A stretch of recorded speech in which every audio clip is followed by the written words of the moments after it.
Hello friends, இன்றைக்கி வந்து பார்த்திங்கன்னா பொண்ணு படிக்கிற காலேஜில் பேரண்ட்ஸ் டீச்சர் மீட்டிங் கிளம்பிகிட்ருக்கோம். ட்ரெஸ்ஸுமே வந்து பார்த்திங்கன்னா அயர்ன் பண்ணி வச்சுருக்கேங்க. ஃப்ரெஷ்அப் ஆகிட்டு வந்தாச்சு. ரைஸுமே வந்து வச்சுருக்கேங்க. இன்றைக்கி வந்து பார்த்திங்கன்னா ஃப்ரைட் ரைஸ் தாங்க. மீல் மேக்கர் எக் போட்டு ஃப்ரைட் ரைஸ் தான். அதுக்கு ஒரு கடாயில் ஒரு ஸ்பூன் அளவுக்கு சோம்பு, ரம்ப இலை கொஞ்சம் சேர்த்துக்கிறேன் ஃப்ளேவருக்காக.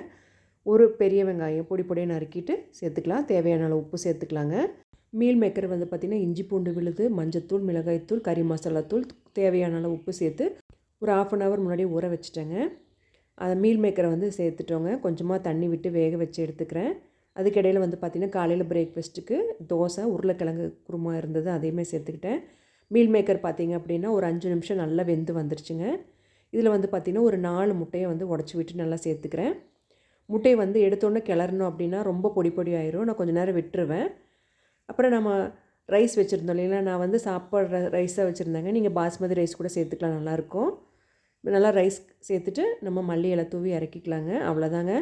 சூப்பராக இருந்தது ரைஸு. இப்போ வந்து பொண்ணுக்கு கொண்டு போகிறதுக்கு காலேஜுக்கு பேக் பண்ணிக்கலாங்க. தம்பிக்குமே வந்து பார்த்திங்கன்னா லஞ்ச் பேக் பேக் பண்ணியாச்சு. ஆம்லெட்டுமே வந்து போட்டு எடுத்தாச்சுங்க. குயிக்காக கிளம்பணும். 8:30 9 கிளம்பணுங்க. கிச்சனும் வந்து பார்த்திங்கன்னா கையோடு க்ளீன் பண்ணிட்டேன். இந்த வீடியோ எதுக்காகனா, மெயினாக நம்ம வெளியே கிளம்பும்போது அப்படியே போட்டுட்டு போயிடுவாங்க. அது இல்லாமல் இருக்கணுங்க. எனக்கு வந்து அதை சுத்தமாக எனக்கு செட் ஆகாது. இந்த மாதிரி க்ளீன் பண்ணி வச்சுருங்க. இரும்பு கடாயுமே வந்து பார்த்திங்க அப்படின்னா ஹீட் பண்ணி ஆயில் தடவி வச்சுருப்பேன். இப்போ நானுமே ரெடி ஆயாச்சு.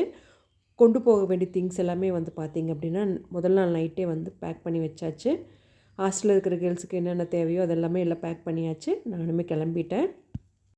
அவ்வளோதாங்க, கிளம்பியாச்சுங்க. திரும்பி நம்ம வீட்டுக்கு வரும்போது வீடு வந்து க்ளீனாக இருக்கும்போது பார்க்கவே ரொம்ப ஹாப்பியாக இருக்கும்.